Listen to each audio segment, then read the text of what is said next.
नमस्कार। मैं GRS news के लिए गिरीश सिकरवार। आज के इस ब्लॉग में मैं बात करने वाला हूँ फिर से मणिपुर की। मणिपुर पर केंद्र सरकार की चुप्पी की और उस संबंध में चल रही राजनीतिक दलों की राजनीति, वो गंदी राजनीति जिसने कि मणिपुर की एक आबादी को दूसरी आबादी के सामने किया और योजना के तहत केंद्र सरकार ने वहाँ डबल इंजन की सरकार तो बनाई, लेकिन वो ये भूल गए कि जो मणिपुर की राजनीति है, या मैं कह सकता हूँ कि जो बहुसंख्यकवाद की एक राजनीति है, वो भविष्य में कितनी खतरनाक हो सकती है वो मुझे अब देखने को मिल रहा है। क्योंकि जिस तरह से वहाँ अभी हाल में एक वीडियो आया था जिसमें कि कुकी समुदाय की कुछ महिलाओं को एक भीड़ ने बेइज्जत किया था। हालांकि वो भीड़ कौन थी, इस बात में कोई पुख्ता सबूत तो दिखाई नहीं देता, लेकिन जिस तरह की जानकारियाँ आ रही हैं तो उसमें ये बताया जाता कि वो मैतेई समुदाय के लोग थे जिन्होंने कि वो कुकी समुदाय को बेइज्जत किया। अब इस पर जो केंद्र सरकार की चुप्पी है, तो उस चुप्पी ने मेरे ख्याल से पूरे न सिर्फ देश की एकता एवं अखंडता की ओर एक गहरी साजिश की ओर धकेल दिया है, बल्कि विदेश नीति में भी अब परेशानी आने वाली है। क्योंकि जिस तरह से इंटरनेट बंद होने के कारण छन छन कर वहाँ से खबरें आ रही हैं, मणिपुर में 250 से ज़्यादा गिरजाघरों को क्षति पहुँची है। इतनी क्षति तो वहाँ उस समय नहीं पहुँची जबकि यहाँ अंग्रेजों का शासन था या अन्य तमाम अस्थिर था उस समय उत्तर पूर्व। जब आज की केंद्र सरकार जो खुद को लुक ईस्ट की सरकार मानती है और कहती है, जितना नुकसान अब हुआ उतना कभी नहीं। जो खतरा महसूस हो रहा था, एक और जो प्रांत है मिजोरम,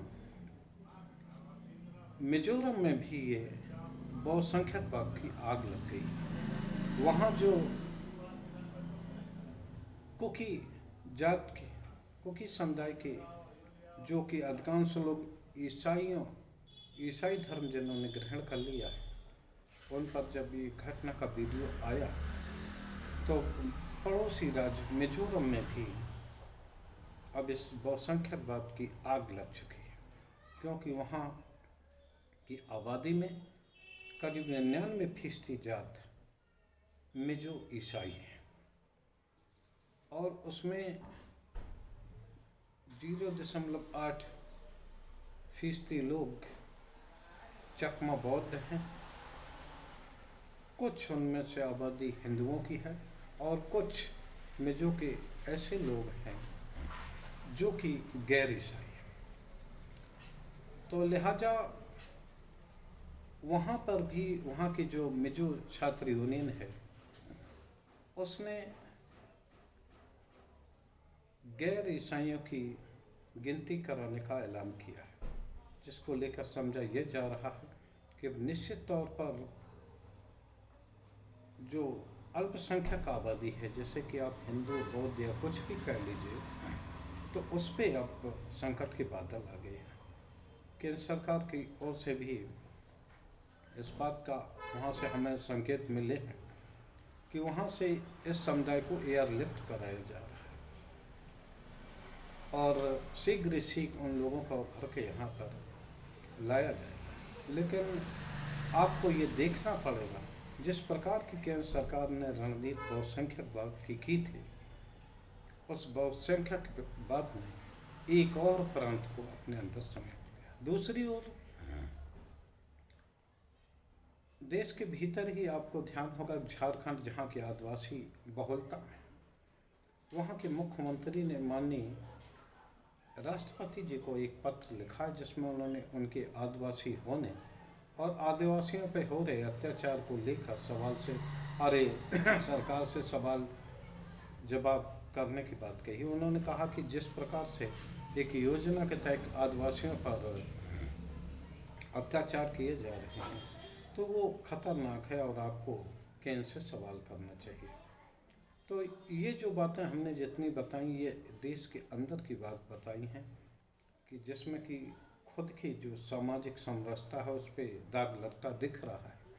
लेकिन आपको विश्व समुदाय जिसमें कि अधिकांश समय 9 साल की मोदी सरकार ने अधिकांश कार्यकाल विदेश भ्रमण पर निकाला है और ये बताया है कि अधिकांश विश्व उनकी जय जयकार कर रहा है।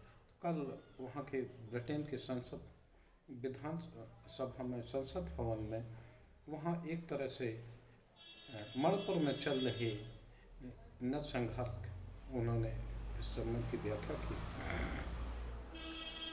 और ऑस्ट्रेलिया में जिस तरह का विरोध किया जा रहा है तो वो ऐसा लगता है कि अब विश्व पे भी हम लोगों को शर्मसार किया जाएगा, क्योंकि जिस तरह की घटनाएं भले ही आप अपने मीडिया के माध्यम से या किसी माध्यम से आंख बंद कर सकते हैं, तमाम बातों को डिनाई कर सकते हैं, लेकिन जिस तरह से आजकल खुले युग में सोशल मीडिया के दौर में पूरा विश्व एक ग्रामीण क्षेत्र हो गया है, एक गांव की तरह हो गया जिसे हमारा गांव कह सकते हैं, विश्व गांव, तो उसमें कोई चीज़ छिपी नहीं रह सकती है। तो उस प्रकार वहाँ के लोगों ने भी इसकी आलोचना की है और ऋषि सुनक जहाँ की भारतवंशी हैं तो वहाँ भी काफ़ी उनको लानत मनानत सुननी पड़ी है। ब्रिटेन में वहाँ भी भारत के लिए कठोर शब्दों की बात कही गई है कि जिस प्रकार वहाँ ईसाइयों का अत्याचार, तो देखना ये होगा जो बहुसंख्यक आबादी के बल पर सत्ता की चाह है वो कहीं केंद्र सरकार को, यहाँ तक कि मैं कहूँगा कि जो प्रधानमंत्री उनको कहीं भारी न पड़ जाए। और ऐसा कभी नहीं हुआ कि जो कभी बड़ा प्रेम से वो लोग रहते थे, हालांकि उत्तर पूर्व की ओर न तो सरकारों का ध्यान रहा और न हम लोग ही इतना जानते हैं जितना हम लोगों को अपने देश के हिस्से के नाते जानना चाहिए। तो वहाँ से तब भी ऐसी खबरें नहीं आ रही थी। मिजोरम में तो बाकायदा राजीव गांधी की सरकार ने एक समझौता किया था, तब से वहाँ शांति चल रही थी। लेकिन अब महसूस होता है कि जो केंद्र सरकार की बहुसंख्यकवाद की नीति है, मिजोरम भी अब शीघ्र ही अस्थिर होगा। यहाँ पर अल्पसंख्यक आबादी के साथ अत्याचार की घटनाएं आपको देखने को मिलेंगी।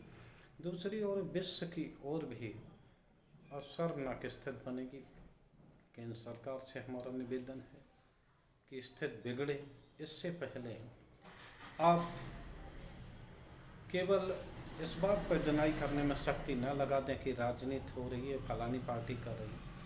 एक देश के सर्वा होने के नाते प्रधानमंत्री की गंभीर प्रयास करें और देश की राष्ट्रपति से भी निवेदन है कि वो कम से कम एक जानकारी जरूर मांग लें केंद्र सरकार से, जिससे कि आदिवासियों को जो पीड़ा हुई है उसको मरहम लग सके। और अगर केंद्र सरकार इस और भी मौन धारण किए रहती तो निश्चित तौर पर आने वाला समय और भी भयावह होगा।